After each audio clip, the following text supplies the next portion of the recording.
the idea that there is going to be an open assassination attempt. This is, mind you, there have been times in the past where Secret Service have stopped people, and it makes brief headlines, but nothing actually happens. It's like Secret Service arrested somebody for sitting outside of the White House with a gun or whatever, and that happens every presidency all the time. It doesn't really make big news, but having a tangible action taken, right? Like the entire world saw on video Trump almost being shot or being grazed by a gun. That some people say that is shot. And not only that, so there was an attempted attempt on his life, but then he got the photo opportunity of a lifetime. If Trump wins, this will be a massive cornerstone of why. Like, this is giving the right wing the exact image of Trump they've been trying to push and trying to sell. The idea that he's been harassed and assaulted, and he's doing this for the American people, but he's our strength and he's our rock, and he's going to come back better than ever. Again, remember when I'm talking about conspiracy posting, that there are things that just, I don't think it's conspiracy, but it lines up so perfectly that at the end of the day, here's the problem. It doesn't matter. And I'm gonna tie this into a super chat. Thank you, KTSNA, for $10. For anyone making claims with no proof, please stop. This only causes more issues when piecing together an emerging story. Also, please stop with the jokes and things like better aim. Well, two things there. One, at the end of the day, yeah, like nobody, as I was saying at the beginning, it really doesn't matter who did it. Like, it doesn't. Because in this ecosystem we're in, between Twitter and 4chan and the traditional news media and all these other places that have been so atomized, where every different group has their own preconceived, prefabricated conspiracies ready to go, it doesn't fucking matter. Right? Because at the end of the day, what everybody saw is really the only tangible thing that they're going to imprint their conspiracies onto. So Alex Jones, right, is already going to be shilling, if he's not already, that they tried to take Trump down. The deep state is trying to get him. And everybody who believes Alex Jones is gonna just go into that. They're just gonna believe it. Right?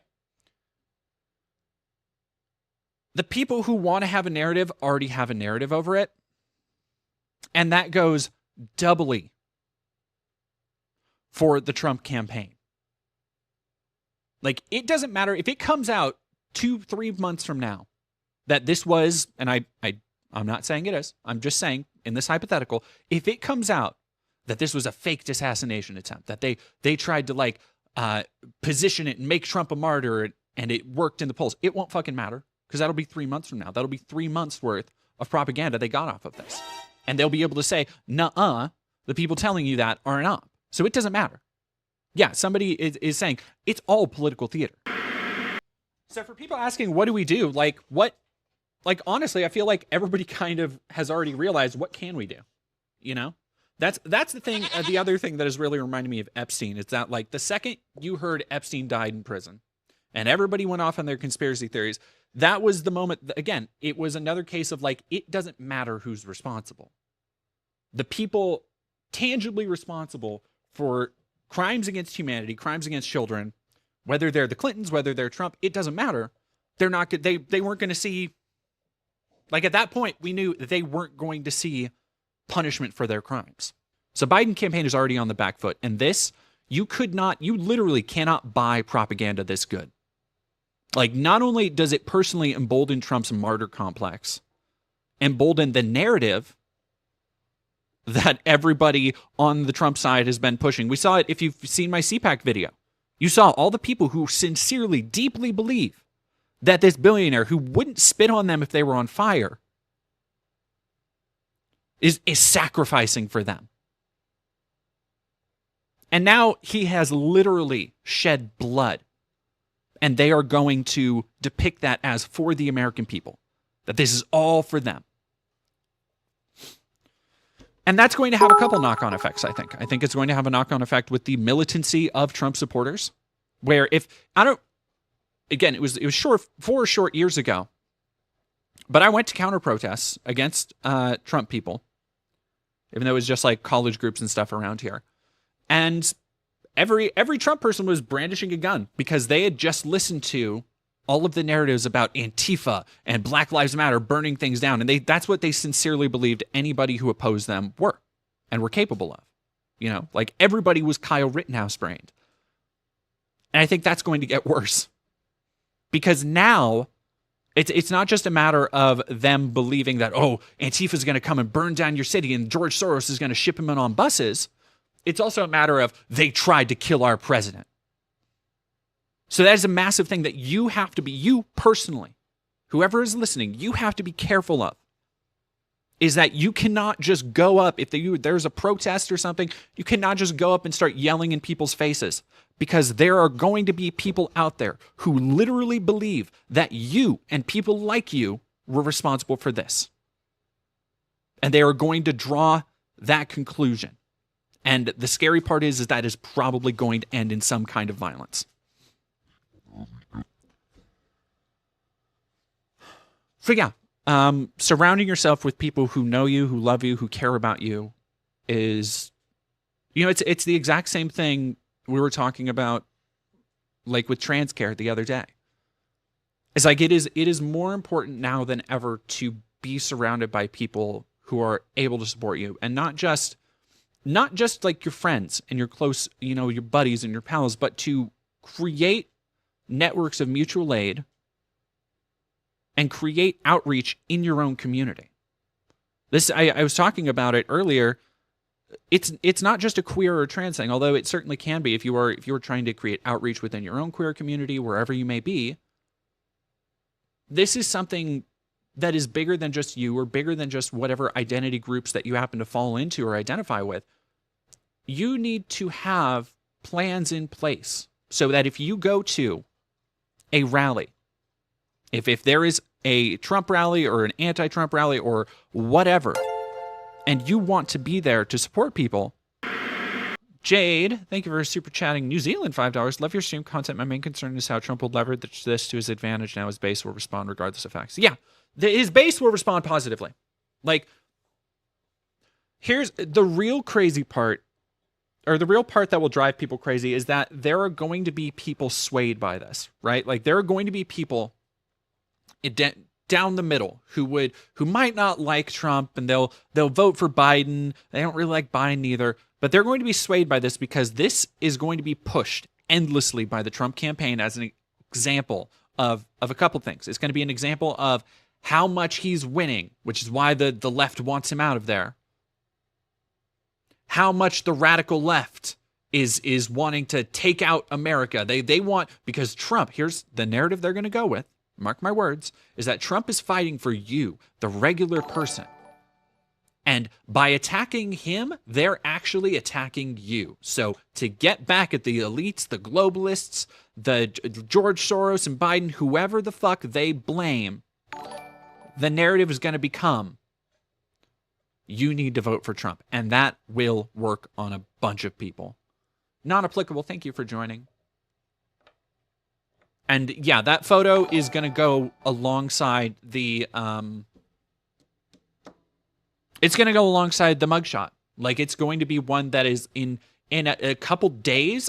Fuck, man. They already have the t-shirt presses spinning up. I know it. They already have the t-shirt presses going. Like, Trump is, here's the thing. I give it a week, maybe less, before Trump is giving another speech. And at that first speech, keep an eye out, because there's always merch booths. At that first speech, there will be a merch booth selling a picture, selling a t-shirt with one of these pictures on it. I don't, agent or witchery, I don't think it's staged or conspiracy, but I do think it's weird how he just immediately posed for the camera as soon as he was up. Like, did he practice if this was going to happen? I imagine, I don't think well, maybe in the mirror, but Trump is the kind of person who would want something like this. Like, here's the thing. And I know a lot of liberals and leftists and people on the left are going to be using that talking point. And I know you're not, but specifically, there's a lot of people who are going to be like, this, like, how was it this staged? And he just took the perfect picture. And it's It's because that is who Trump is. Like, he has been a TV show personality. Like, he has been a just celebrity personality for 40, 50 years. Like, that has been his thing, is just giving his opinions on things and putting out this false aura of eloquence and refinement and all that dumb, just gilded bullshit that he convinced everybody with. And that is how he is if there's one person who will know how to capitalize on a photo op, that's him. He was born with media training. Yeah, so like it is a thing that I'm willing to bet here's Trump's mental process, is that he feels something, realize he's been A, shot, B, is completely okay. C is like, okay, obviously, Secret Service, I can't just continue out here, obviously. But Secret Service is here. I'm gonna get this photo opportunity. Because, and if you go and watch the video, it's a little funny, but I know, I've known journalists and photographers, and I know what they're like, so I'm like, I know exactly where their head was, but it's a little funny because as soon as the shots ring out, as soon as Secret Service rushes the stage, you see like 2 or 3 photographers from the like media pit run across and under the stage to start like gunshots are still popping out, and the photographers are like, oh shit, I gotta get the shot. Because that's the one thing that Civil War movie got right, is that photographers are really just busted like that sometimes. Yeah, and somebody did ask, do I think there's a possibility of like real violence? Yeah. I talked about it a little bit earlier, but this will embolden. I mean, we've already seen it in the last 8-12 years, how since the Tea Party, the right wing has become more emboldened towards violence. We've seen it with the BLM protests. We saw it with things like Kyle Rittenhouse. I mean, just look at how Kyle Rittenhouse has been hailed as a hero for murdering 2 people. And the conservatives will be like, oh, well, one of them was a pedophile. It's like, that is immaterial to the situation because he had no way of knowing that. He did not know that. It was a random person. It could have been anybody. The gunshot could have hit anybody. Now, they are already, like I've at Pride events here in Spokane, at Pride events, at the BLM events I've been to, conservatives will come down and open carry their loaded assault rifles, fingers on the trigger. Well, not fingers on the trigger, but fingers on the trigger guard. Just to like, strut and act Brody. And that is because so many, a lot of people mistake their friends and family who are conservative for the rest of the conservative population. Because there are a lot of people who just vote for Trump because they like the aesthetic, who don't pay attention to politics that much, who might listen to one right-wing radio host. But for the most part, they're like pretty decent people. Like otherwise would be entirely normal, right? And they don't have that many strong opinions. A lot of people in the Bible Belt are like this, where they're like, oh, well, I believe this, and I believe a man is a man and a woman's a woman. And there's all this other stuff because they've never actually met somebody from that demographic group. They've never actually interrogated what those opinions mean. They just kind of go with the flow, right? That's not who I'm talking about. And I'm not talking about also the people like I was saying, a lot of people here is probably their father, their mom, their aunt, their uncle, somebody in their family who is, we've always voted Republican in this house, and they have books from Rush Limbaugh and Glenn Beck on their shelf, and they read about World War II history and watch documentaries, and like they're just kind of your garden variety conservative. That's not who I'm talking about. Although, and as I've discussed a lot of this stuff, that kind of garden variety conservative has slowly grown more radical over time because of the MAGA movement, because of QAnon, because of the anti-vax movement, because of Save the Children, because of all of these things that continue to convince people to get more and more radical, to convince them that of deep conspiracies. People like Alex Jones convincing people that there's an evil Satanist cabal, controlling the world. And the knock-on effect that has is that the people who are willing to brandish weapons, who are willing to be militant, believe that you are not all of them, but there are going to be people out there. If you go to a protest or you go to a rally and they are ideologically opposed to you, they're going to believe that you are not human the same way they are. They are going to believe that because you believe that trans kids should be supported and should be able to access hormone blockers, that you are a mutilating pedophile. They're going to believe that because you don't think Jews control the world, that you, in fact, are bought and paid for by George Soros or something.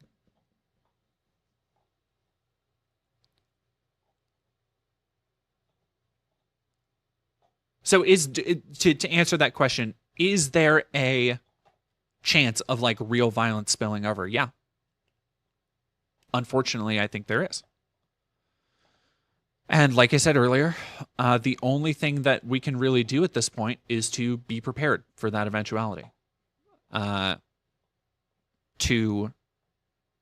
you're going to a rally, if you're going anywhere where there's going to be a protest, which is your right to do and you absolutely should do, have a first aid kit.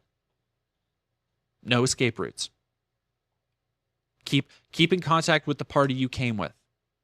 Anti-Apple for life. As a trans minor, what should I do if Trump wins? Well, I mean, I don't know how much of a minor you are. Like, I don't.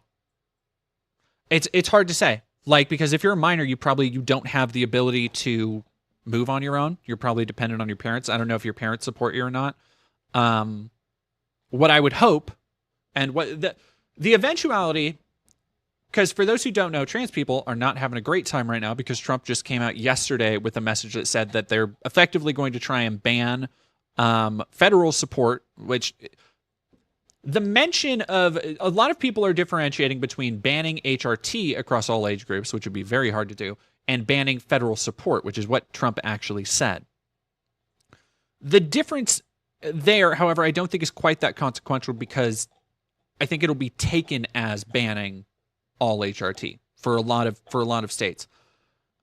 But at a federal level, there are going to be states where it's still going to happen. A lot like Roe v. Wade, where there are going to be states that are going to fight back, rightfully so. And if you are in one of those blue states, if you're in like a Washington or a Washington, D.C., or like hopefully, not Washington, D.C., say Washington, D.C., California, hopefully Oregon might be a little washy. Like, the best thing you can try and do is get to one of those states. If you are a trans person, if you feel you might be at risk, to get to one of those shelter states. The problem is, as much as gender criticals and TERFs like to act like it, trans people are not a wealthy group. Like every well, I don't want to say every because now I've technically like met Abigail Thorne and stuff. So most trans people I know are poor. Myself pretty included. Like I'm hovering just above the line. But like I know a lot of people struggling really hard right now. And the idea of adding an entire move, especially for people who live in the fucking South, who live in Florida, who live in Texas, across country, adding thousands, if not tens of thousands of dollars in debt just so they can live a life where they won't be fucking fired because an employer doesn't like them, or won't be constantly misgendered and dead named in the schools that they go to. Like, it's fucking unconscionable. Axolatus, Illinois is a blue island in the Midwest as well. Lots of people already come to my local Planned Parenthood to access care they can't get in their state. Yeah, Planned Parenthood, another great recommendation, and a lot of people, Planned Parenthood goes incredibly unutilized in the trans community. Planned Parenthood, I get all of my gender affirming care through Planned Parenthood. Planned Parenthood is the place to go. Like, if you are curious about getting on HRT, they have everything you need. They do entire blood workups there. They like do really quick testing.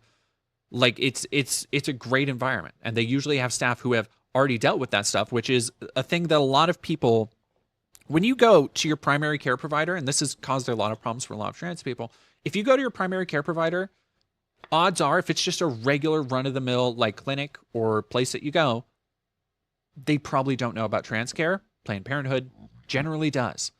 Another thing that Planned Parenthood is really good about is PrEP, which If you are sexually active in the queer community, you should be on PrEP. Like that's just true. Charlie Blueberg, thank you for $1.09. I'm gay, living in Texas. I'm genuinely scared. Connect with your local community. I don't know how old you are, and that's something I forget I have minors in my audience, so that's something I commonly forget. But if you are in a community, if you're of age, like try and go to, even if it is just like a drag brunch, like a gay night out, local gay bars, like whatever. And this is if you are of age. Do not try and go to these things if you are not of age, obviously, because those are also like places where you can meet fellow people and connect. It's not, it doesn't have to all just be like community outreach and soup kitchens and like stuff like that. Prince Bagel, sorry, I totally missed your 100 bits. Okay, I think I have some words to put to feelings now. I'm not happy or celebrating this sort of things because violence perpetuates violence, and I believe in leading by example, being the goodest I can to counter the evil of the world. That being said, Trump and people in power have historically never given a fuck about the people they destroyed. True. That they chew up and spit out. We all were waiting for this to happen, but the ripples will lead to even more strife. Yeah, like I think you nailed it. Like you nailed it right there. It was like, and to go back to what you were saying, Lore, earlier, is that I think this is like, everybody is doomerish right now, and that's fine. That's why I'm streaming. I want everybody to be able to get their feelings out in an honest way that is like coming together, because we're all feeling the same shit. There's a track by Dave, the rapper Dave. Something about we all walk down the same streets, we all cry the same tears on different cheeks. You know, it's like, and I think there's a truism to that, in that everybody's here experience is different. But in this moment, we all have a very similar reaction. Like we all have different parents, different relationships to people, different people in our lives who might agree with Trump, or we've had fights over Trump. And like, but at the end of the day, we have all come together to know that, oh shit, this is fucking bad. And this is just giving a space to those fears, to those ideas. Inkscript, thank you for super chatting $5. As I share my woes with Mary J and Don Julio, I truly feel like the last months of my life and the lives of many marginalized people just started. No, that doesn't have to be the case. And that is the kind of doomerism I don't want to see.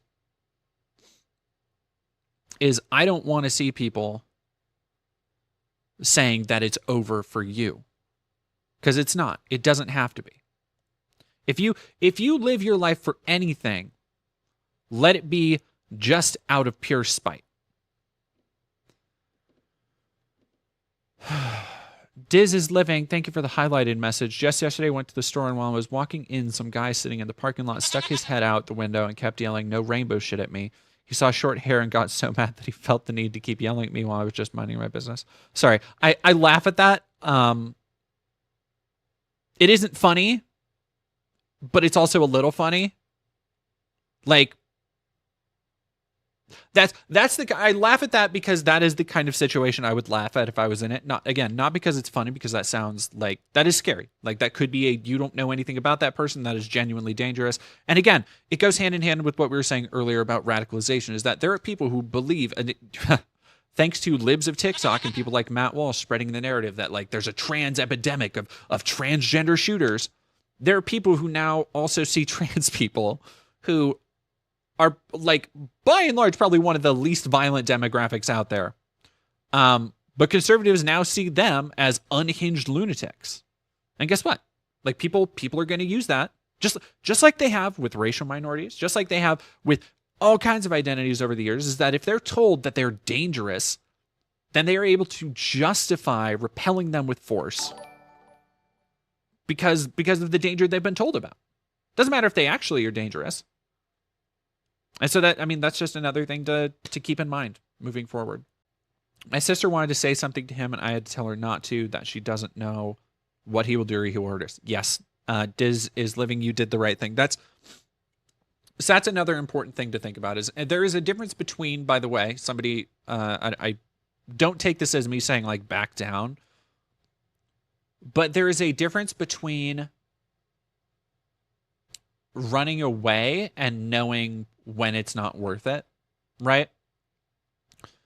Because you're absolutely right. You have no idea if that person had a concealed weapon in his car, what he would do, how dangerous, how much he would find you to be a threat, how much he would act on that. Now, if he was actively harassing or hurting somebody else, I would say at that point, yeah, your sister probably should go step in. If you do not think that he has a weapon that can hurt you or somebody else, and you can interject and help somebody else, then I think you have a moral responsibility to do that, right? And I would say that you have a moral responsibility to do that even if he does have a weapon who can hurt somebody. Like you should not let violence go unanswered if it is in your immediate sphere, if it is hurting somebody who has no way to defend themselves. There's a difference between that and somebody who is kind of like looking for a fight or doesn't know when to pick their battles, right? Which is another thing, like that's another thing to look out for at protests is there are always going to be some of the punk kids who just want to fucking fight and they make everybody look bad. And they aren't there to actually help or support. They're there as an outlet for their anger. And that will do nothing but get people hurt. Probably, more likely than anything else, either them or the people around them, not the people they actually want to fight. Kester Rain, thank you for $5. Much love to all my trans and queer siblings. As a two-spirited, queer, disabled native, we'll all make it through this shit. Just keep hanging in there. God, I fucking hope so. If you go to protests, it is imperative that your optics for keeping people safe are not just... It is not just a matter of being prepared for somebody else to do violence, but to make sure that your side is not instigating the violence. Because here's the thing.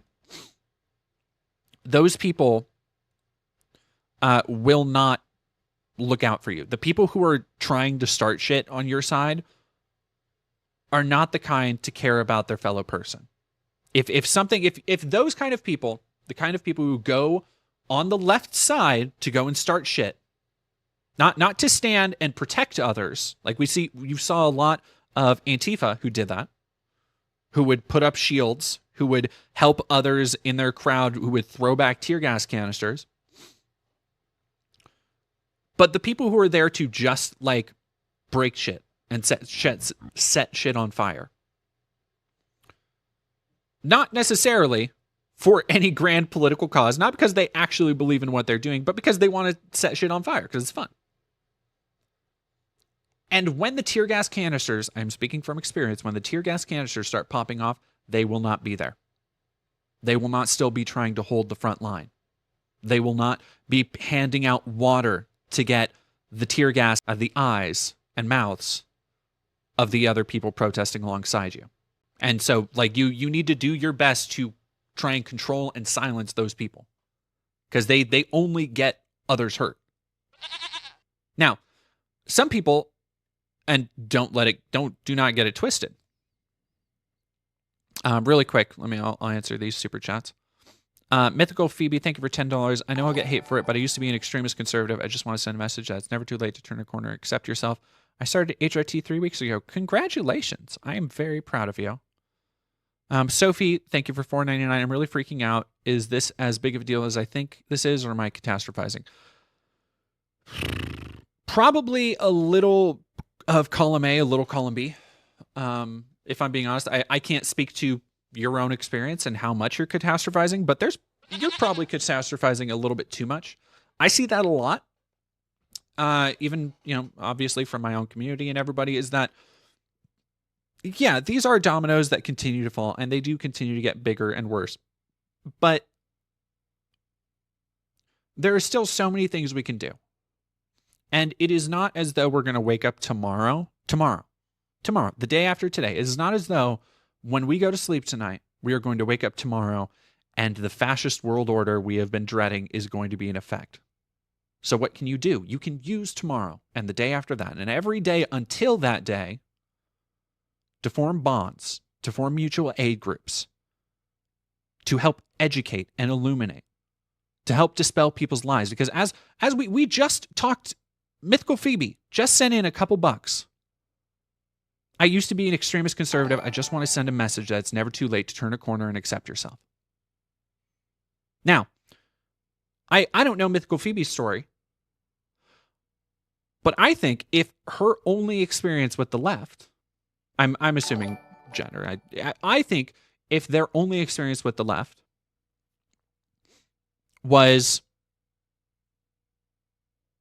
assailants at marches, was the people who want to just go there and start fights, I think if there was never a voice on the left who was open to understanding and accepting and trying to educate and illuminate, Phoebe wouldn't be in the chat right now, right? I don't think, I mean, there are obvious cases of extremity, like Nick Fuentes. Nobody's going to convince fucking Nick Fuentes, right? But I don't think it's too late to try and really reach out to anybody. I think that goes also for parents, that goes for family. Because here's the thing. As bad as events like this can be for galvanizing a political movement, for strengthening and fortifying the beliefs of people who already believe in MAGA and believe that Trump is the God Emperor and all that stuff, for a lot of people in the middle who watch the reactions to these things, they can be just as useful for poking holes in those ideas, in displaying how extreme the right wing really can be. Thank you very much, Stace Tanic Panic. Jackalope, thank you for following. The Lore Seeker, thank you for $10. Goodness gracious. Extra money for support. Sorry if it came off as cold-hearted / non-empathetic earlier. Just saddens me to watch people in such a state. I'm cis, but I have mad respect for trans people. Keep going. Thank you. And I didn't think you came off as cold-hearted, but I totally understand the question. It is hard. Like, I feel the reason that I keep hopping on streams with this stuff, and especially like with the Biden stream the other day that I made a video of, is that the shit is hard right now. It's like I would rather try and be here for each other and try to like all come together and think of these things and think of what we can do and figure something out rather than just doomer posting alone. As much fun isn't quite the right word, but as much fun as it can be to just go down the timeline every time something awful happens and just joke about it. Like we all know that, you know, browsing Twitter and seeing what our favorite commentators are saying, it's just a way to cope with the fact that we're all feeling that same sickening, sinking feeling right now. And so I come on here and I try and I hope that I am able to kind of, I don't know, illuminate for some people like the potentials of what you can do. It's the easier thing, I feel, and that's why conspiracies happen. We've talked about it on my channel all the time. We've talked about it in so many videos where the conspiracy is the easier thing to believe because the alternative sucks, right? Like, it is easier to believe that this was a setup to make Trump look good because, unfortunately, it does. There's just no two ways about that. Propaganda-wise, this is amazing for him. Like, you cannot buy better propaganda than this, right? It's easier to believe that this is a setup for that propaganda than somebody actually tried to take the president's life and catastrophically messed up. Sir Longpoke, thank you for $2. I've been telling you to invest in military gear. That is solid recommendation. See, here's the thing. I don't want to be on this stream in particular because I've talked openly before about how I am completely for gun rights and how I believe pretty much everybody should, not pretty much everybody, there are people who shouldn't own guns. But if you are a leftist and you think you are in an area where you may be in danger, you should have a gun for protection. And I've had a lot of people, you know, whip me on the hand and be like, no, that's a bad leftist. We shouldn't need guns. And I'm like, sorry, we live in a world where people with guns want us dead. And you had better believe that there are people out there right now. And this is not all conservatives. I'm not saying this is all conservatives or all Trump voters, but there are radicals out there right now who will be looking for a chance to use events like this as an excuse. Like, that is just the facts. And so, as I've said earlier, as I've been saying the whole time, you should not, A, give them that excuse. You should not go looking for those fights. But at the same time, if those fights seek you out, you need to be prepared for the safety of not just yourself, but your friends, your family, your community, and people around you. There's a lot of time left, so we'll see. Armin Harper, thank you for $5. I think at this point, our priority should be to get involved with mutual aid and build communities so they can't keep us down if/when things get worse. Yep, that's what I've been saying. Armin, I don't know if you just got here, but I've been basically saying that for like 2 hours. If you are wondering, what do I do? How do we stem the tide of fascism in America? I don't know if you can. But I know, because nobody can do these things alone, right? But I know that you don't need to be alone to make a difference. That you alone can make differences in the lives of people around you through positive change. And helping others to realize that, joining with others to help make those changes, is what you should be focused on. And it's not just a matter of, because mutual aid is a big part of it, right? Like being knowledgeable of who is in your community, who needs help, how you can best help people in your community, how you can advocate for them, going to city council meetings, becoming active in local politics. Because here's the other aspect of that. It has a knock-on effect of, if you identify whatever far-left identity, if you are far-left, if you're not, whatever, if you call yourself a communist, you call yourself a socialist, whatever, there's the knock-on effect of showing through community outreach, organization, and activism that the people out there who hear communists, who hear socialists, and it summons to mind like, oh, those people are evil. Those people, are they racist? I don't know. Because a lot of people, especially in fucking America, have no fucking clue what those terms mean. So if you actually put your money where your mouth is, so to speak, if you actually live by the principles that you want to see in society, that is just one of many ways that you can make small changes by changing people's minds, by getting out there and actually doing the fucking work. Steezy, thank you very much for $9.99. Why can't progressives support Biden? One thing about the conservatives is they are fully the Trump party, while Dems are just infighting after this photo op. It's never been so over. I don't know. I think the problem, part of that is that, like, every progressive I know, every leftist, liberal, except for like extreme vote deniers who are like, I'm not voting for Biden at all, which I think is dumb. Because everybody realizes, if you have a brain cell in your head, you realize that it's Biden or Trump. Like that's what it's coming down to. I had plenty of people in my comments saying like, oh, well, what about JFK Kennedy Jr.? And it's like, you listen to him talk for a single second, and then you tell me that again. Tell me he is the third option. Like, no. Unfortunately, it's Biden or it's Trump. But as a progressive, and this is why you hear so many people farther to the left speaking out about Biden, is because when you look at the totality of how we got to this point, how we got to Trump v. Biden, the fate of the nation, round fucking 3 for Trump, it's through like the stultifying ineptitude of the centrist liberal Democrat establishment.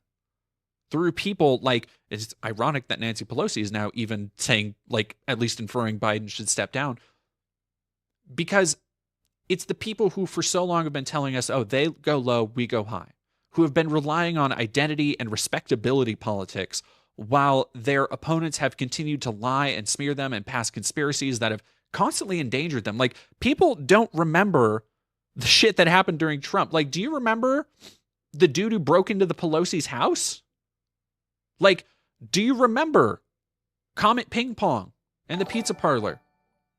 Because they thought there were like QAnon cells full of children they were stealing adrenochrome from in the basement.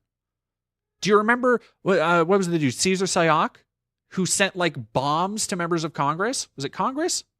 Mail bombs targeting 65 felonies. Yeah. Trump critics, prominent Democrats setting off a frenzied investigation. Like, this wild shit has been, it's lowered a little bit under Biden, But now it's resurgent again, and I think people have forgotten how fucking radical and how fucking scary it's been. And for so many people, like, there are people out there who have managed to snap out of it, but for a lot of people, it's only gotten worse. It's only gotten more dire. And that's the way, that's why when Trump first started his like ascension to this kind of cult-like figure, a large part of the analysis around that, and when people were like, oh, well, it's very similar to Hitler for this reason, this reason, this reason. But when you actually line up Trump's ascent to a cult, one of the big things, and this is why QAnon is also kind of a cult, is that one of the big things with a cult is that they always need to find new reasons why they're correct, right? Like, it doesn't matter how many times you can scientifically or factually prove them wrong. It doesn't matter if they say, oh, okay, the Earth is going to end on this day, so everybody get ready and the aliens are going to take us up. And then that day comes, and then the cult leader gets to be like, oh, actually, you know what? They were testing us. It's the next day. And you have 100 people following that cult going, oh, okay. Because that goalpost has been moved, and they are so invested, they can't not move with it. And so you have people, think of that goalpost moving, where people are just attached. They are hanging on to the goalpost as it's being moved. And you have so many things that they've gone through at this point, from QAnon to anti-vaccine measures, to Fauci, to January 6th, to the Trump trials, the Russiagate, all this shit. And there is a contingent of people who continue to get more and more and more and more and more radical. And I think that is a large part of why there is such galvanized central support behind Trump and the MAGA movement, because people like Matt Gaetz, Marjorie Taylor Greene, Jim Jordan, a lot of those people see where the wind is blowing. Like, they know, even if they don't necessarily, and I don't think many of them actually like authentically believe all the shit that they show for, but they know there's gold in them hills, right? Like, they know that being on the Trump train is the key to sticking around, at least right now, until something else comes along.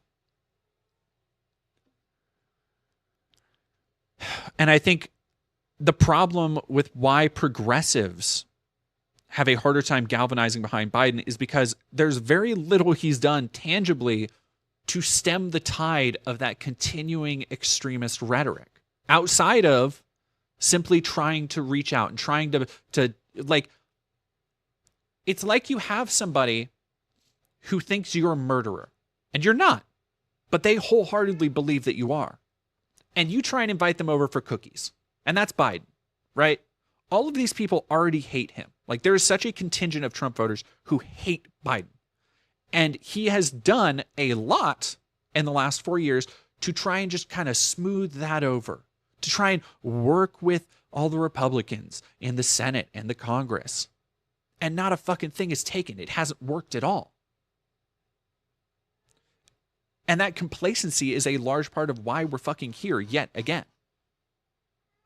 Renaroo, the cat is fine. I promise you. Mighty Mulatto, in the main, nothing fundamental will change. Political conservatives will scream bloody murder if not investigated properly by the administration. Yeah. Well, no, even if properly investigated, again, we've seen here on Twitch, like, we're already seeing both conservatives and Democrats, like, making their own conspiracy theories in real time. Like, it does not matter what actually comes out of this, because they've already made up their mind. Nishia, I swear to God, this thing has me so stressed. I've just been drinking all night. Drink water and stop drinking. Drinking yourself into a hole, doing substances is not that is not the way. If you are not, especially if you are doing it alone, not the way to handle it. Like, straight up, not the way to handle it. I don't want to tell anybody how to live your life. You are a grown adult, I'm assuming. I hope so, if you're drinking. But speaking from experience, depression is not made better with alcohol. If you are out socially drinking, if you have friends around you who can keep you safe and all that, like, maybe that's a little bit better, but I would refrain from doing that, because there's no tangible good to be gained from that. It is just going to make you more depressed. Yeah, no, Hank Boozy, that was the first thing I said to, like, my partner is, like, it is the worst possible outcome. He did not get injured enough to, like, take him off the trail for any amount of time. He did not die. He barely got injured, and, like, he gets to play the martyr card. End Sage stream, reminder that while we were distracted by all this, 90 Palestinians were killed in Gaza today. The media often uses events like this as cover. I think, like, I'd be careful about phrasing it that way because that seems like there's a conspiracy when really the media just doesn't want to cover. Like, in a broad sense, there's a conspiracy, but the reality is the media just doesn't want to pay attention to Palestine. Like, yeah, and NBND, the media will use anything as cover for that, though. Like, that is the bigger problem, is that the media will just, like, anything. You are so... Now you're getting cat hair all over me. You know that? You're such a pain in the butt. Do you know that? Do you know that? Huh? Huh? You're stinky. You're stinky and gross.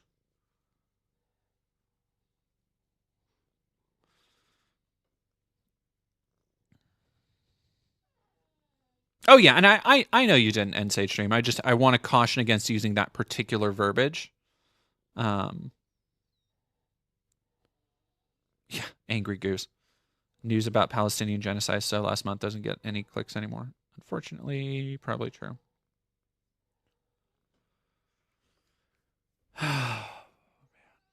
Yeah, I don't fucking know, dude. I don't know.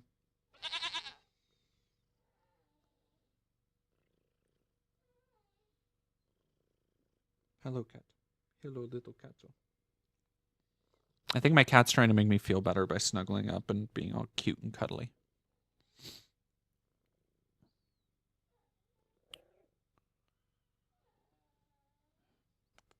Wait.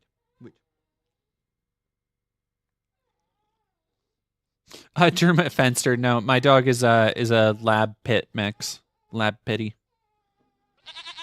And she is not happy. She's sitting in timeout, and watching the cat get all the love is making her very angry. That's what that wow wow wow you're hearing is. All right. Biden responds. We already watched the Biden response. Look at Trump rally after shooting.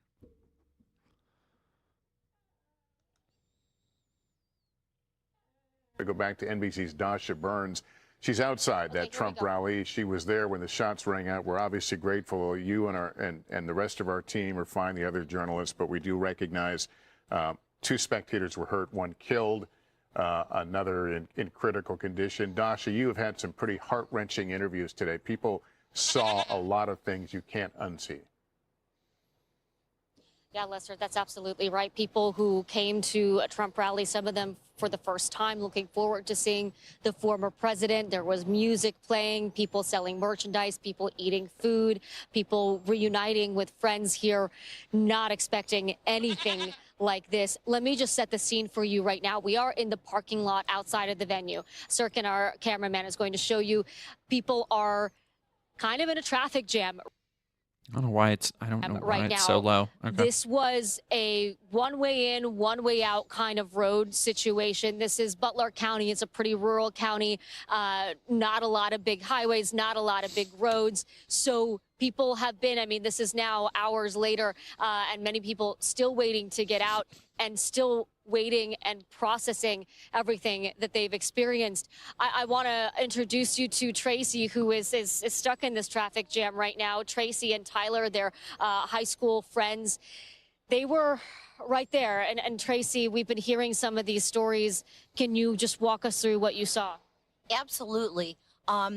President Trump was up there, you know, and then within 5 minutes, we're hearing pop, pop, pop, pop, pop. And then everybody's on the ground. Everybody's on the floor. And it was just like, what? And we were on the ground level. We were 4 rows back from the stage. And are you coming? We'll just follow along with you. They're moving in the car here, so we'll just from the stage. And the people in the bleachers behind us, somebody got popped. Somebody got killed. Somebody died. Somebody got shot. Like, this close to where we were. Those bullets, I pray to God for these people's families. Oh my God. But the how is this happening in our country today? And why? Why is it happening? It is, I will say it is incredibly ironic to have, like, a Trump supporter, somebody who ostensibly supports gun rights, guns being everywhere, and this is the thing that makes them go, "What? Why is this happening? Like, why guns?" And it's like, your dude is the reason. Homelander, how are you today? I am okay. I've been better. But I have a cat on my lap that is very purry and snuggly, so, can't complain too terribly much. She is loving her attention.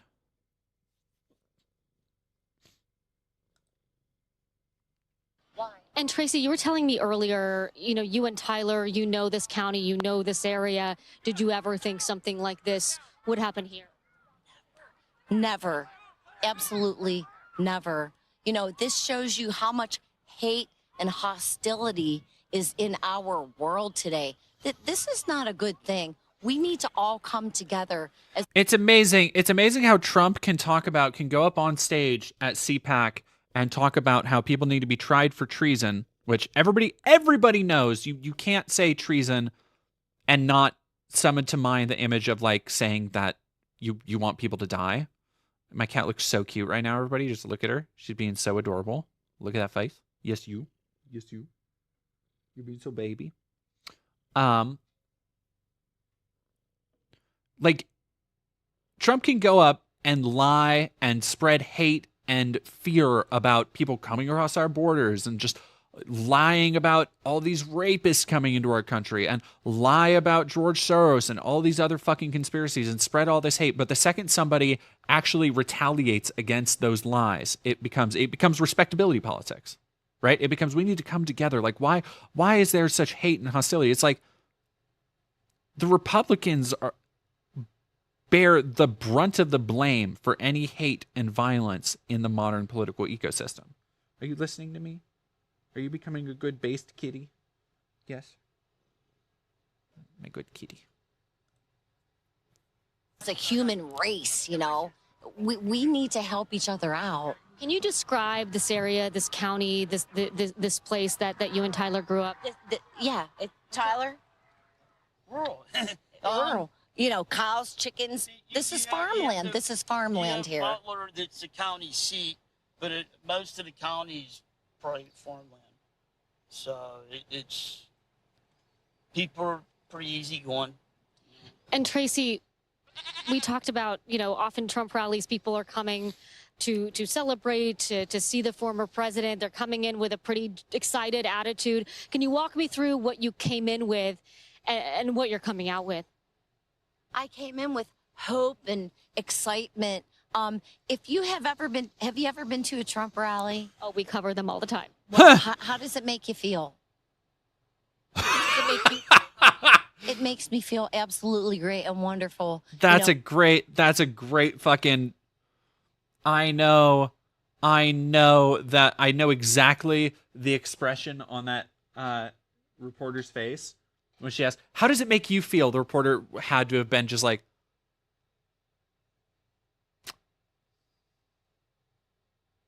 and then just like pass it back to you. Just be like, how does it make you? No, I was asking you, how does it make you feel? I'm not talking about how does it make you feel is what we were talking about here. Because again, having been now in the crowds at Trump rallies like I have, and having seen the way that Trump literally calls to the back of the room, and it's not just Trump, because every major conservative and Republican politician has taken after this tactic of pointing to the back of the room, pointing to the media, well, wherever they're sitting, they could be off to the side or the front, but pointing to the media gallery and singling them out for boos and hisses, which like for people at Trump rallies is like a fun thing. But there are so many people who go over there and literally threaten them. Like it is a regular occurrence for them to be physically intimidated and threatened. Like, which is actually a great fucking corollary for her to be like, well, I love it here and it's so wonderful and I just feel so like it just fills me with hope. It's like, yeah, because in the event of a Trump rally, you are on what you believe will be the winning side. Moral culture, I guess the strongest strategy moving forward is to warn people about 2025. I would say, yeah. I would say like 2025 and spreading awareness about what it is and what it actually entails. And then also like to do that, because here's the thing, conservatives are already trying to cut that off at the pass. Like, they are already trying to depict any conversation around Project 2025, just like Trump is doing by just saying, nuh-uh. But when you can tangibly, and the problem with that for conservatives is that 2025 has so many obvious, blatant, current ties to Trump's previous and hopeful for them future cabinet members.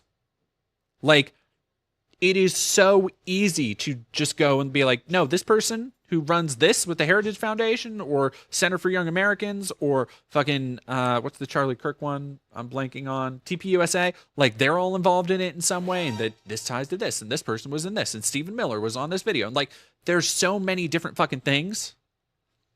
It behooves you to learn those connections, and that way you can actually, like, hey, like, put together a little doc to send to your family. Be like, hey, I know you support Trump. Here's what 2025 actually is. And it needs to be, like, truncated, easy to read, with actual facts, actual statistics, and tangible links between the pieces of shit trying to actually get it implemented. Yeah, no, moral culture. It's the house is on fire and Trump standing outside of it going, who me, while holding a gas can and a book of matches. Cam of Thesia, what do you say to people who think 2025 could never happen? I've tried spreading awareness to family, but they don't really believe it's possible.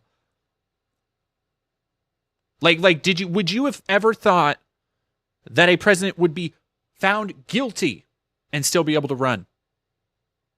Like, the Overton window for the shit that people thought was possible. Would you have ever thought that there would have been a president encouraging an attack on the Capitol, where people were building fucking gallows to hang the vice president? Like, the amount of unbelievable shit that has happened and continues to happen, I think, has cooked people's brains to the point where they, for some reason, they're like, no, we've experienced so many historical events in our life. Like, there can't be more ahead, surely.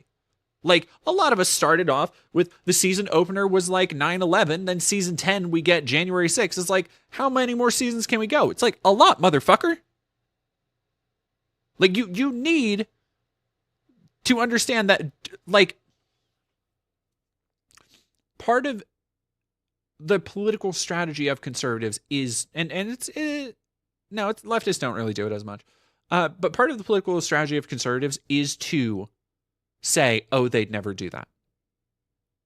Because what they do is instead they go for a mile, but they'll take an inch and they'll work those inches up to a mile. They will propose things that ban this, this, and this. And the liberals will go, okay, well, let's meet in the middle. And we'll just ban this and this. But then later, they're going to keep banning stuff. They're going to keep wanting more and more and more. Like, it is not, it benefits nobody, first off. And here's if somebody's a real conservative, if somebody's a real libertarian, you should ask them, why would you trust the government? If you don't think Project 2025 is all that bad, if you're believing the people behind it, why are you as a conservative trusting the government? Why are you trusting politicians? Because that's like kind of part of the whole thing that you're not supposed to do as a conservative. Yenzo, I'm scared that me and so many other people might unalive themselves because 2025 is past. I feel there's a lot of people. I mean, like, I have people I talk to in my DMs all the time who have that same kind of just overwhelming, deep despair. And I feel it. I get it. It's I don't really have an answer for it. You know, I would love to tell somebody something that just like fix it. I'd love to say like, oh, you just need to go to therapy. You just need to lose weight. You just need to make more money and just need to, get that video game you want or go cook your own meals or whatever. And really, a combination of all those things might help in the short term, might help with your mental state in the moment, but it won't help with the things that are hovering over all of us. And I think that's because the structures of society want to wear us down, right? Whether you consider that to be the structures of government, the structures of capital, which is largely what government plays into. It plays into capital on a scale of like the military-industrial complex, on a scale of like the stock market, and all of these things, all these elements of our lives factor into these things. But they are so all-encompassing and overwhelming that for some people it's easier to believe conspiracy theories. For some people it's easier to try and simplify all of these different tangents of capital and business and politics and the military and how they all intersect. It's easier to flatten that down for some people to saying, okay, BlackRock is behind this. The investment groups are behind this. George Soros is behind this. And people buy into it and they become Trump supporters, or maybe they're more extreme than Trump supporters. But then there are a lot of people, and I think this is a problem with a lot of liberals, is that there are so many people who want to do the right thing in a vacuum. Like they, in an abstract sense, they want to, I don't want to vote, like Orange Man bad, don't want to vote for him, right? Like Orange Man is bad.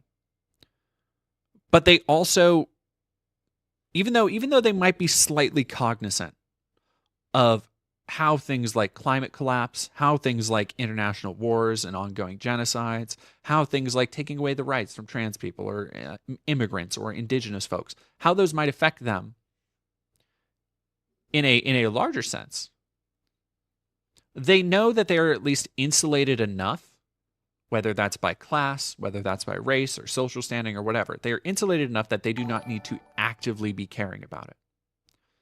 And that is the biggest problem, is that there are so many people. I think back to this all the time, where when I was in college, there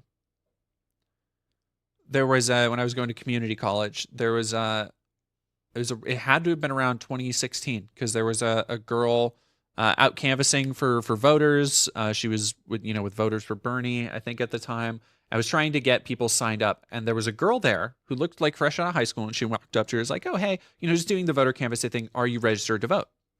And the girl goes, "No, I'm sorry, I don't get political."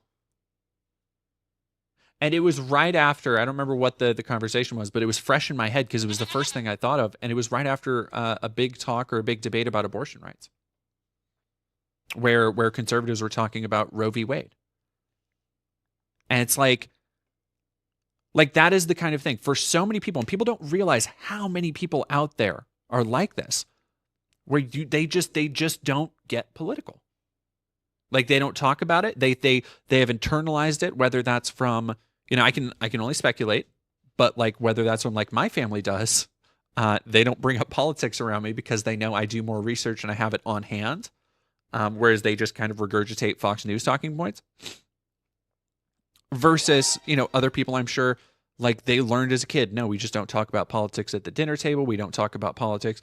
My boyfriend, I had a bad ex-boyfriend experience who was really into politics, or like whatever. There's so many people who internalize that as the way to go through life, and it just becomes this like I feel it's a very empty way to live life, is not understanding. Politics gives a good sense of understanding of your place in the world, even though so often, I know for so many people, and especially right now, it feels like your vote doesn't matter. But again, that's a very small part of it.